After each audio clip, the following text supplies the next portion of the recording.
Let me get closer to the mic. You're probably wondering why we've been away for such a long time. Sometimes mental breaks are necessary, you know? That's what I always like to say. And just to get cut to the chase, we have an illustrious guest in the building. But first, welcome to Erryting Kool.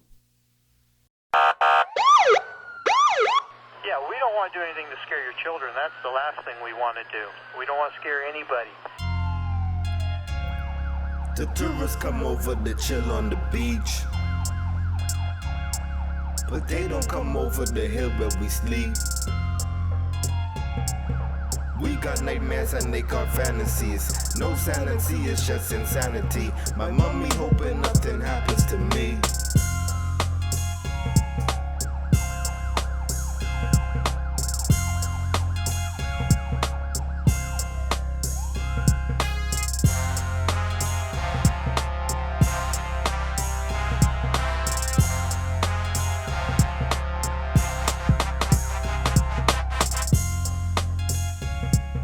That I am Lord Jalen Willett, the Sage Mr. Cool Fresh, all that other stuff. I remember we was on that was Google Meet the other night. Yep. Yeah, and it was like, yo, you have this most braggadocious, big, impactful introduction. And I was like, that's what I be doing.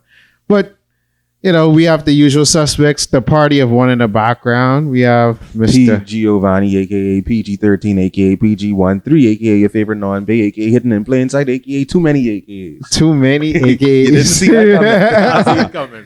Oh, man. And our guest for the day is, I can let him introduce himself. Yes, Matt Sweeting, aka your agent for life, aka we do one transaction together. You will never need to know another agent. I'm done with AKAs. Oh, man. And the fun story, we probably get into some of the backstory of how I met Matt. But before, how we start off every show is with the Bahamian word, phrase, the saying of the day. And we always give that honor to our guests. Word for the day? Yep. Mm-hmm.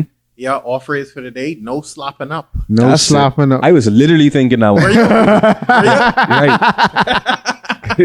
I think we never had that before. I don't think we did. I think AC had mentioned it, but yeah. We ain't had that, right? We ain't never had that before. So, no slapping up. So, let's get into the chase. So, me as I guess an entrepreneur, I'm always looking for ways to diversify my portfolio. So, starting in 2017, you have going in probably basically somewhat getting more financially literate. Then I started looking for a credit union, start putting money there to save towards my emergency fund, and then in excess took that additional savings and started creating IP in different brands. Then it went from me doing that and investing in crypto, then a mutual fund, not that like last year government bonds, but the last bit on my investment portfolio when I get into is real estate. And this could be a very tricky field to someone get into because people think it's so simple. So what best not to do, or what the best thing to do is get a realtor. Or so tell us, Matt, how you got into the whole space. How do you even what's the first thing you need to do to become a real estate agent at a Bahamas? Let me get my phone right quick. Yeah. So first thing you need to do to become a real estate agent is you need to find an agency that's willing to sponsor you, right? There's an apprenticeship period that's required 3 months prior to eligibility to sit the exam, and then 3 months after you've successfully passed it. The exam itself, if you get an agency that sponsors you or willing to take you on as an apprentice, the exam is a 5-day exam with the course. With the exam on the 6th day, it requires an 80% passing grade or grade to pass. Okay. And currently, it just went up recently. So right now, with VAT, it's about $2,240. What? Would you? Is that a what low or what high? That's a what high. Okay. That's when There's so much things because the whole real estate argument. I know you probably heard the whole renting to own and all these other contrived different debates and things like that. But just to become a real estate agent, you have to. How do people sponsor you? Like, what credentials you have to have? Like, Right. So you don't need any particular credentials. There Okay. are obviously some things that would assist, right? Your ability to engage people, sell okay, is important. Yeah. But people come into real estate with a variance of backgrounds. okay, And that could be anything from customer service to sales to hospitality, or even private bankers and attorneys have become real estate agents. So people from all over the gamut. because you have to have money. No regular person have like 2,000 just laying around. To be like, Yeah. I'm gonna take an exam that I Right. might Wake up fail, one morning. Or whatever, I like, could take you a 5-day course to be a real estate agent. that I have a high possibility that I may not hit this 80%. and I can spend this $2,000. And right. If Oh, I yeah. fail, Yeah. that's just $2,000. I failed it twice myself. Oh, you got Oh, money. you got money. Yeah. Like, Lend me one ace. maybe when they- okay. So after that, process, how long do you start to actually practice in the field, and then how do most people like generate a clientele? Yeah, certainly. Social media has become such a big deal for every business, and real estate is no exception to that.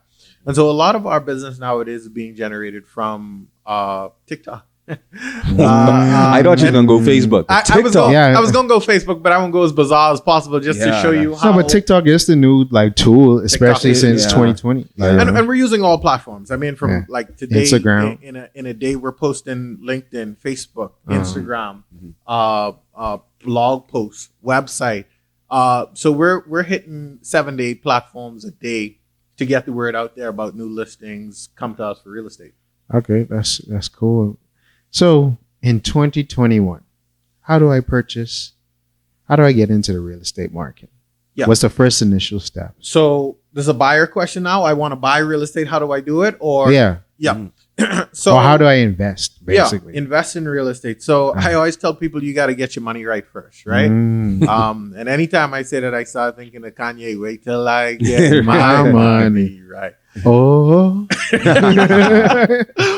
But that's the first step. That's step Alright. number one. Any big move, usually it starts with knowing where you are, and where you are is how much money do I have to invest. Mm. And one of the things that we like to talk about is you need to have anywhere between 10 to 15% at minimum Yeah. to purchase real estate. So a scenario is 200,000. You need at least Uh, 20K. Yeah, you need at least 30K.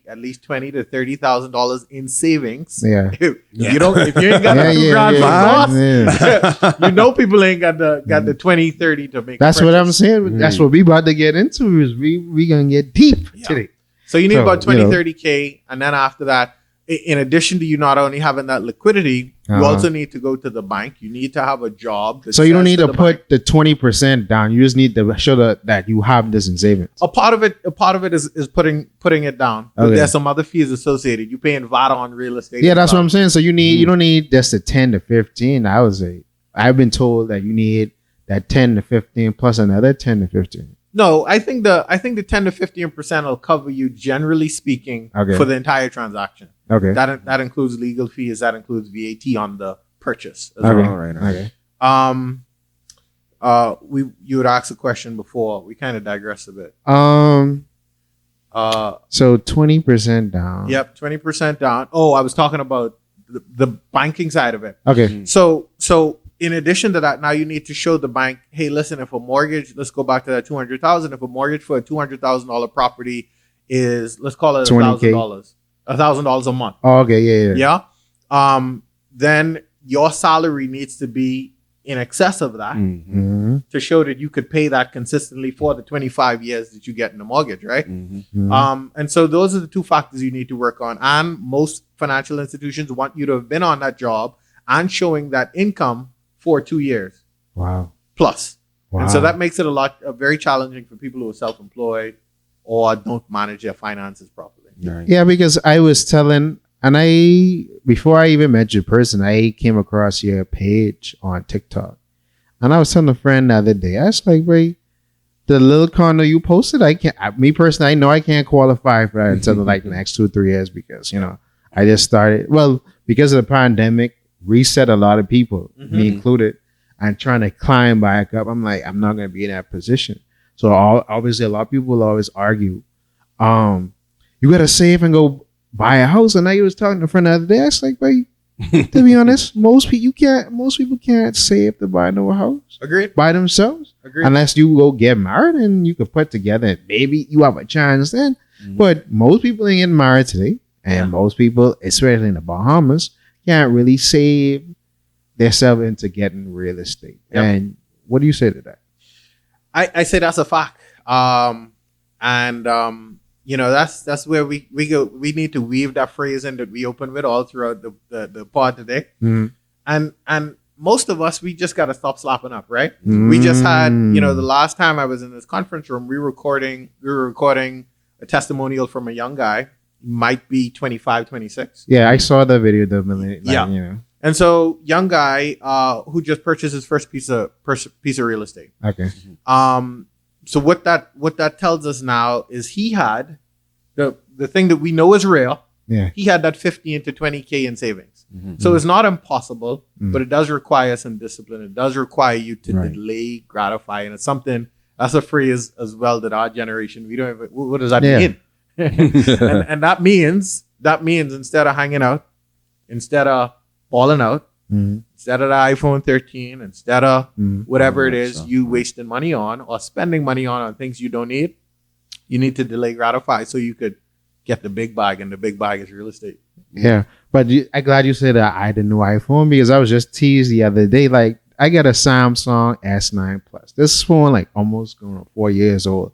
And like this cost me like $1,000 when I first bought it in 2018. But I still got it today. Right. Most people like, boy, I gotta get a new phone every da. I'm like, bro, but this still working. Like, you know, I can still call, I can still take pictures and things like that.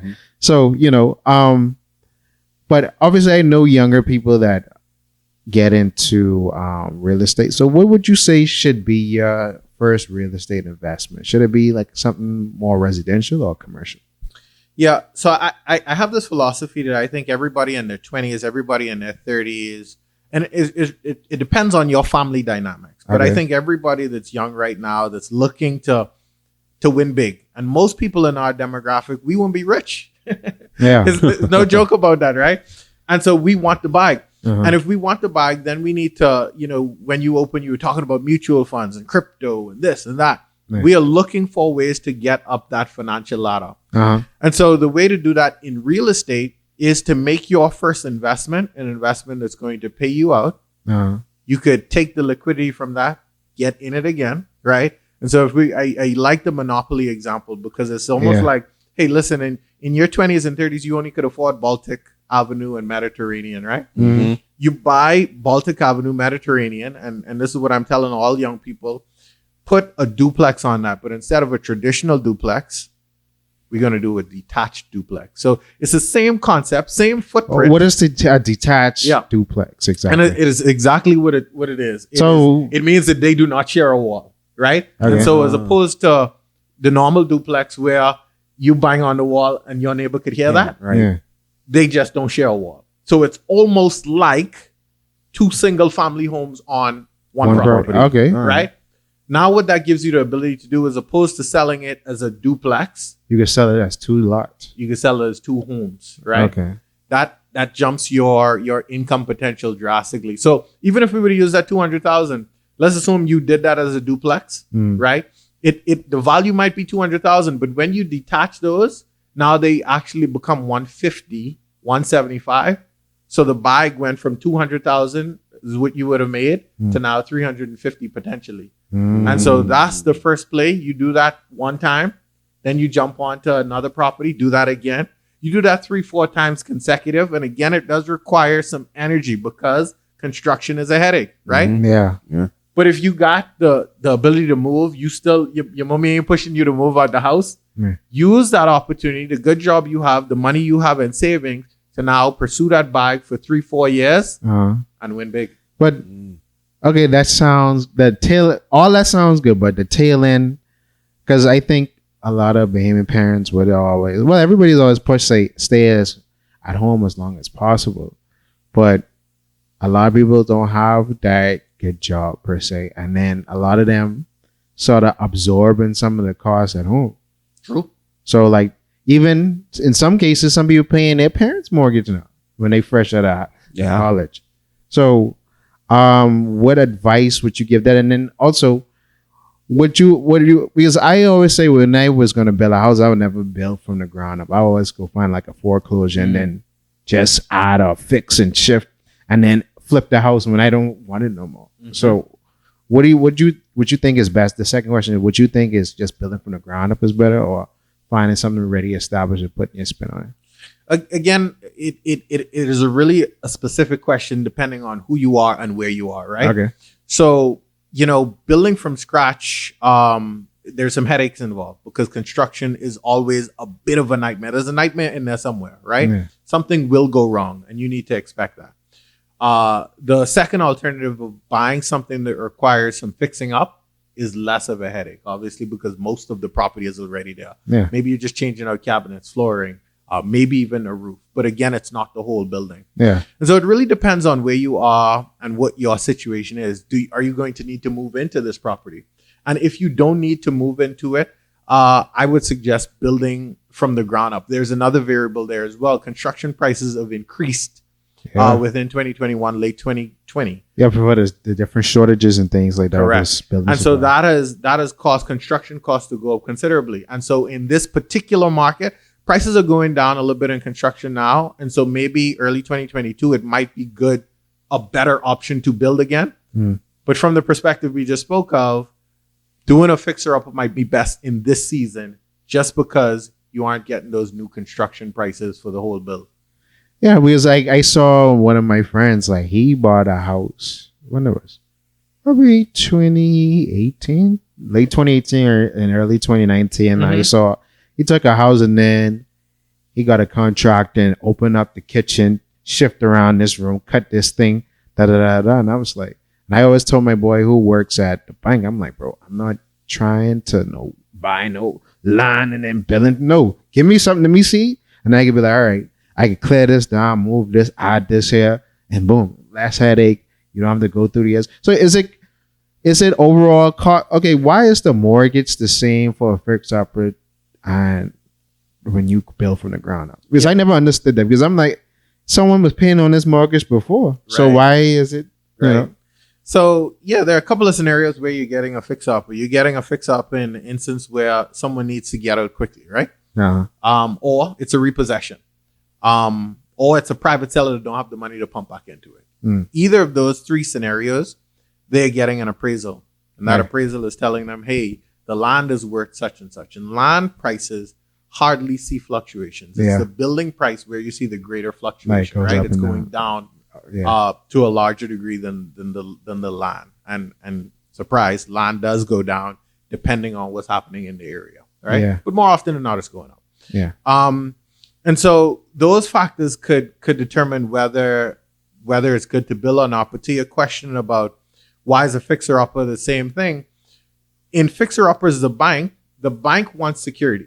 Okay. And security means, listen, if you get a house that needs a new roof, we want you to borrow not only for the house, but the roof as well. Because if we need to take this back for you, we don't want the trouble in having to sell a house that need a new roof. Okay. And so the bank is saying, okay, well, it's $150,000, but it could be worth, if the new roof was on it, it could be worth $75,000.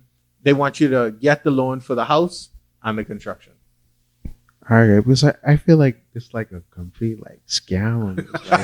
Like because it's like, but because I never understood that, but then it makes sense to where it's like, this ain't really worth the same, and this other person that pay on this thing, but we want your money still to keep our whole situation fluctuating. Mm-hmm. So back to something I brought up in the intro was, the whole argument between renting and owning. Mm-hmm. And what's your take on that conversation? And what's the pros and cons of home ownership? Yeah. I only like renting if renting is a part of a longer term strategy, right? If renting fits into the puzzle where we're saying, hey, listen, I could do this a couple of times, right? That's where I love renting as an option, right? So let's assume, again, we use the same scenario. You found a lot in the Carmichael Road area. You got the lot at 80,000, and you're going to put a duplex on it. It's going to cost you about 120. So we can still use that $200,000 number. You could get potentially $1,300 for rent for a new build in Carmichael. But your rent, you might only need an efficiency because or your contribution to the house might only be like 800. So that means you'll be cash positive on the unit you would have lived in, right? So 1,300 on the unit you would have lived in, Right. versus the 800 that where you contributing now. And so I like that because that's a strategy. And then you still sell the next unit. You end up very liquid there. So I like renting as a strategy, but not as a permanent base, because it gives you no ownership. It doesn't give you any leverage. Right. In other words, like the Bayman say again, you just got to make it make sense. Yeah. Because that makes sense. Yeah. What you said just now. All right. We're going to take a quick short break. And when we come back, I'm going to ask him a serious question. Is it really realistic for Bahamians to own homes? We'll be right back.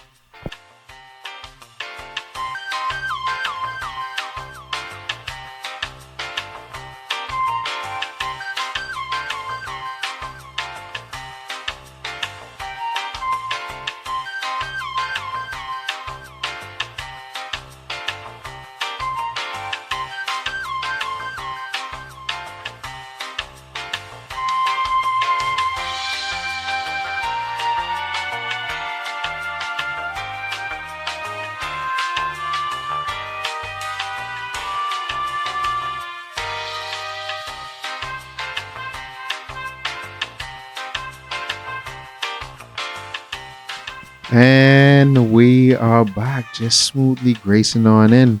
PG had a quick question. Yeah, in the last segment, I like your little Monopoly reference and stuff like that. Would you say that a real estate realtor, their favorite game would be Monopoly? Yes, it is definitely my favorite game. Outside of Monopoly, my family don't usually like it because I just murder people in Monopoly.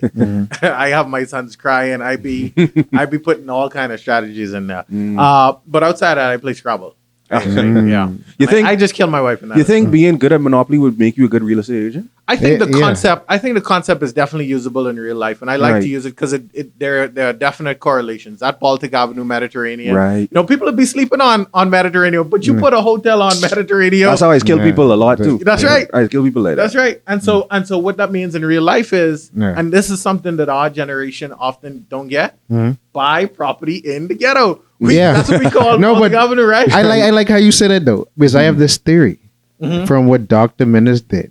He made the inner city VAT-free zone. It is my belief that in the next 10 to 15 years, they about to soon gentrify the inner city. I can see that coming. Like, because it's like, okay, when that port finished downtown, that property value there going to be high. True. And I'm like, and I always was like, I'm going to hold my money for when that happens. You're absolutely right. Come sweet.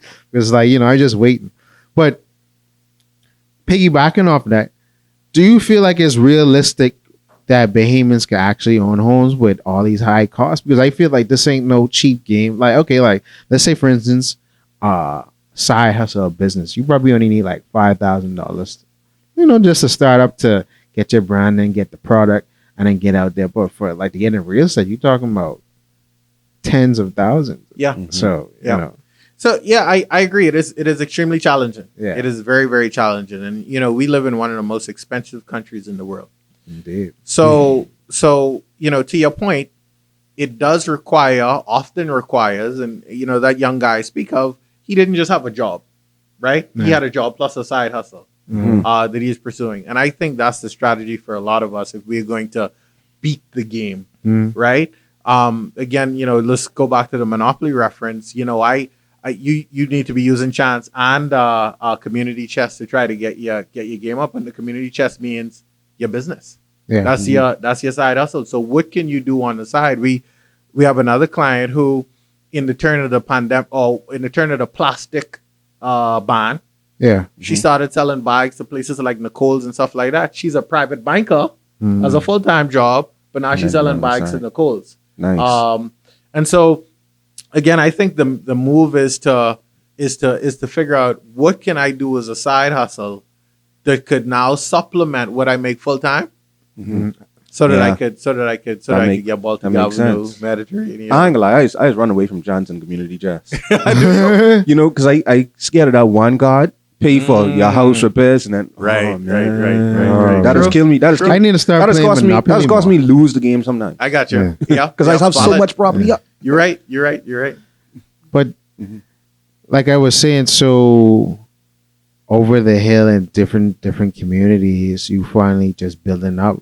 Because I often say, you know, most people probably only can get their first home through inheriting property from people, and then obviously we live in longer, so that's gonna take way more time.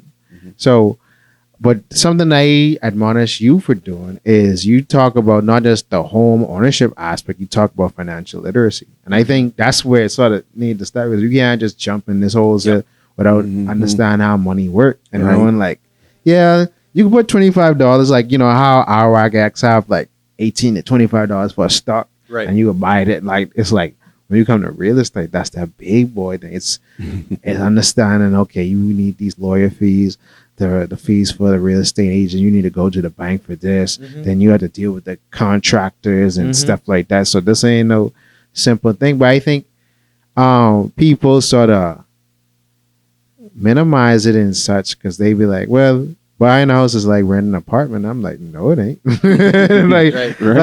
That's complete. Like, Completely they're different. completely different. Because I'm like, well, when you rent an apartment, all you have to do is pay for rent and insurance and pay your rent. Right. When at home, you gotta apply and make sure this is in good standing and work a solid job for 2 years, and then after you get the house, you have to pay property tax and then maintenance fees, and then a lot of people. I remember I was talking to my aunt one time.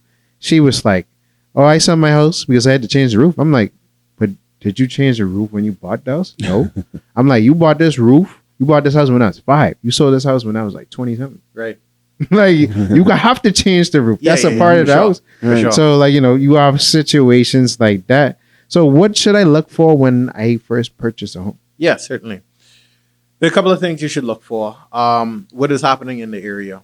You need to be very cognizant of that, and that means drive the area in the night, drive the area in the rain. A lot of people, what happens oftentimes when it's raining, people say, "Boy, I cancel that showing," right?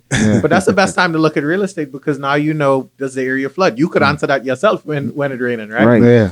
But what's happening in the area? You know, 3 or 4 doors down, has someone renovated their property? Do you see standby generators? Does everybody through the corner have security bars? Right? That's a flag. It ain't. I don't know if it's fully red, but it's a flag. Right. Do people have hurricane impact windows? What's the new construction in the area? Are prices on the incline or the decline? Is the area on the incline or decline?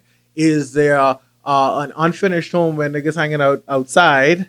Right. Right? Right. Is a motorbike up the road where you could smell dope when you pass the corner? All of these things are indicative about the area, right? Okay. And so then when you look at the area, then look at the home. How old is the home? How many days on market has it been?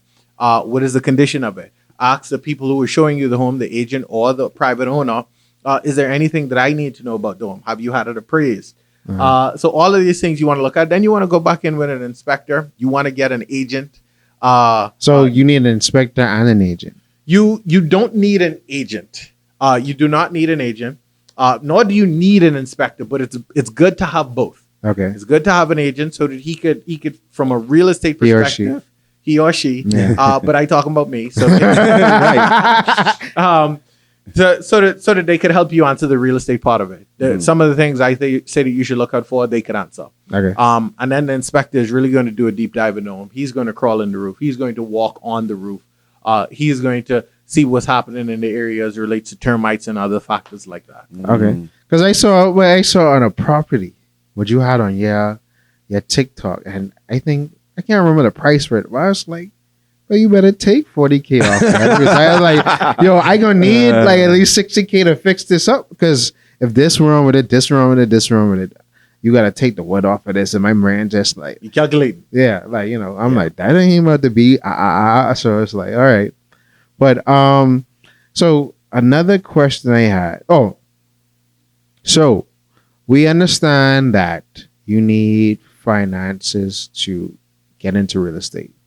what do you think about? Is it possible? So let's say me and PG want to start a company that's just buys real estate and then fixes home. Is that possible in the Bahamas? And how does that work? Yeah, definitely possible. Definitely possible. Unfortunately, for companies and for people who are not related by marriage, the down payment goes up. And I think the bank's perspective on that is the risk is higher. It is a stronger likelihood of you and PJ falling out than you and your wife, right? Pre-COVID. True. Yeah. And so for that reason, to mitigate their risk, they increase the down payment required. So when we were talking 5% before, now that's 20-30%. Wow. Yeah. Like, Move. okay, so I always wondered, I was like, yo, why? Because in the US, I know people make LLCs to where you sort of mitigate costs. I remember I was watching the Jay Morrison video one time, and he was telling Carrie Elson, because she was saying she had properties in the Bahamas, and he was saying, yo, you should put all of them under a LLC or a limited fraction so you could take the liabilities off of you, and you could liquidate the company and do all that trickery. So I'm like, oh, that's smart. Yes. And I'm like, I see other Bahamians do that same thing too, or whatever, whether they be named whatever. So I'm like, I want to do that eventually. Well, yeah, that's definitely the move, and that's the move. That's the move again. If for the Original People's Network, where you share free opinions, right? where you're a very opinionated crew, and you might potentially put yourself at liability sometime, right? Yeah. You want to avoid the potential of someone coming back and saying, "Oh, you own Baltic Avenue. Let me get that. Let me get that off you, man." Right. Yeah. No, that's why I said I ain't calling no names, because I know who own companies that own land, but I ain't gonna call them. Right. See, that's good. So what is easier, like buying just the land itself or buying a home? It's definitely easier to buy the land just because the cost is without the house on it, right? Nah. But again, one story I'll tell very quickly of a young guy, bought a lot. He had a good job at the hotel. Bought this lot, but then did not have the financial credit ability to build on it. And then the development took a dive. So if he bought at 100, the developer still had a bunch of lots, but the values dived. So the lots were only selling for 80,000. The developer was selling their lots for 80,000. He bought it 100. As a hypothetical. So now he's stuck with the lot because he can't sell it for what he bought it for. And he's taking he a can't loss. build, and he can't build because now he don't have the income to support a construction loan. So he was stuck with that for quite a while. He's just seeing his way out of that now. And so again, it's about strategy. Wow, we getting all the breakdown. Quick.